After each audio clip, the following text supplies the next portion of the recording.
lovely when we hear that. No, it's great. Thanks, Pete. Thank you very much for that. Right, you want to join us? Give us a ring, 0151 472 0967. Whatever you want to talk about, the lines are clear. Give us a ring right now at this moment in time. Let's go to Alan. Hello, Alan. How you doing, Pete? I'm well, thank you. What can we do for you? Just want to know, before I talk about what I was actually going to talk about, I just want to know why, I need to ask this question, why is it like you Scousers all like to glamorise tragedies? In what way? Yeah, like the Ken Bigley thing and like the football, you know, when they all got trampled and everything, and you always like bringing it up. You know, you've got this thing with the Sun where none of you Scousers ever want to read the Sun because of, you know, what they wrote in the Sun after the football tragedy. Would you ever forgive anybody that was that evil? Well, it's not evil though, is it? It's media. No, it's evil because they told complete blatant lies. It weren't all blatant lies. No, there was no robbing scum in Hillsborough who were robbing dead bodies. There was none of that. Well, how can you prove that? I mean, were you there? You weren't there. Have you just come on to cause trouble because you're not welcome on the station? We're going to talk about this. No, you're really not. No, you're really not welcome. No, when you come on about right, you know, white Scousers are all just, you know, you are. So you think we should forget? So you think then somebody like Ken Bigley, who was just an ordinary man who got beheaded, you think we should forget things like that? You think that James Bulger? Hang on. You think that James Bulger? We should forget things like this? We're not talking about just. We're talking about a world event, something that was so horrendous that people grew up with it in their lives. Okay. Are we supposed to forget things like that? No, I'm not saying that. What I'm saying to you is on a sensible note then, okay, on a serious man-to-man chat, talk about the Ken Bigley thing, right?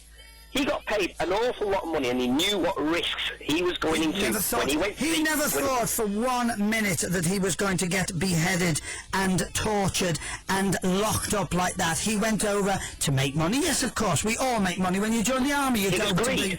It's not greed at all. He went for a job like other people go for a job.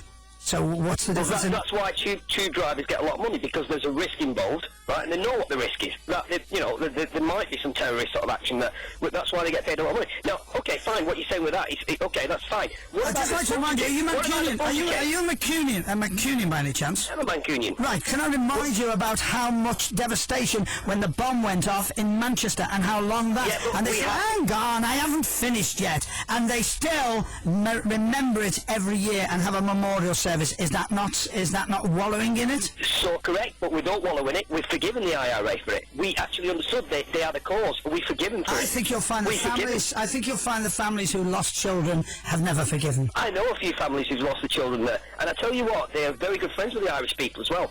And I'll tell you why, because they have forgiven the IRA.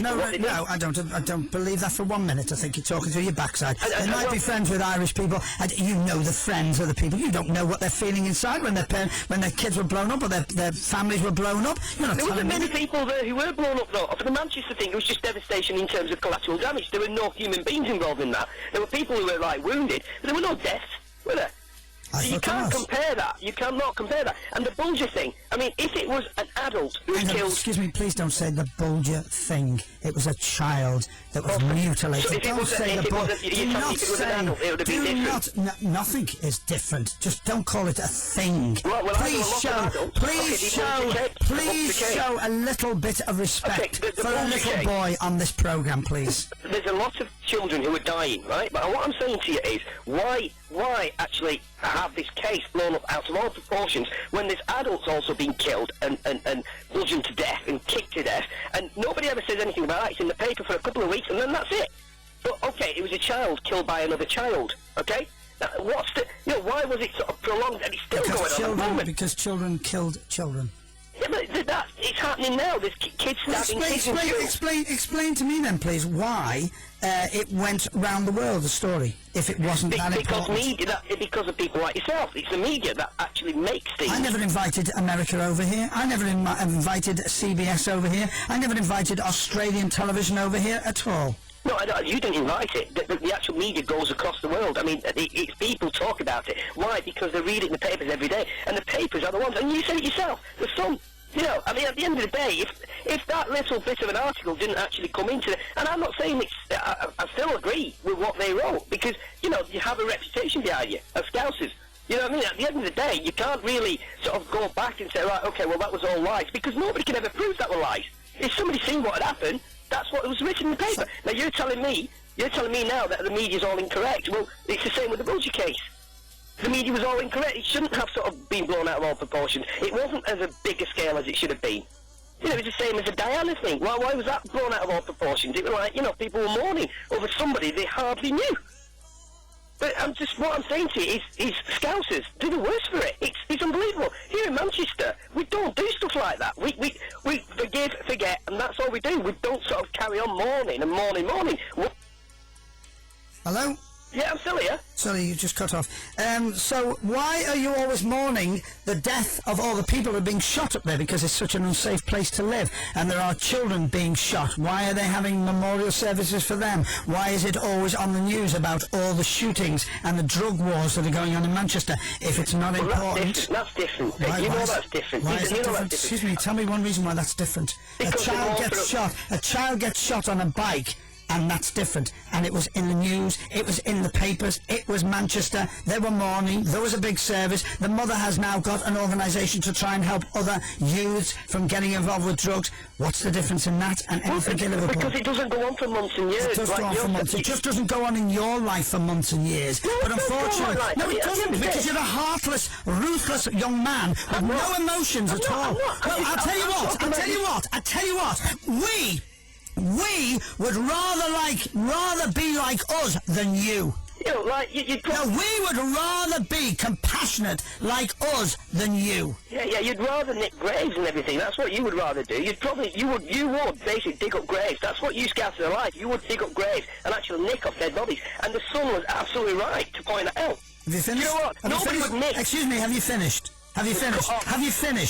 Have you finished? I know you're banned from all the other radio stations. Do me a favour, please don't ever ring the station again. You're really not welcome on the station. You've got vile views. Please stick to your own Manchester radio stations. You're just not a nice... You're a troublemaker. Yeah. You're not a nice person. You're not compassionate. And by God, I hope nothing... Hey, listen to me. I hope nothing ever happens to your kids or your mother or your wife or your... And I hope to God nobody ever touches your life like it's been touched in this city. Because if we didn't have the compassion we had... to people like you. What a hateful, nasty piece of work you are. What a vile, horrible, nasty, uncompassionate piece of work you are. Yeah. You're not welcome ever on this station again. Never ring. Switch off. Don't ever listen to me again, please. Promise. No, please. Please, I beg you. Promise me you'll never... No, listen. Please, just answer this one question. Promise you'll never listen to me again. Promise. Promise me. Fine. Well, don't ever come on again. Don't ever come on again. And I hope no one in your family gets killed or murdered or brutally attacked. Do me a favour. Where it's gone.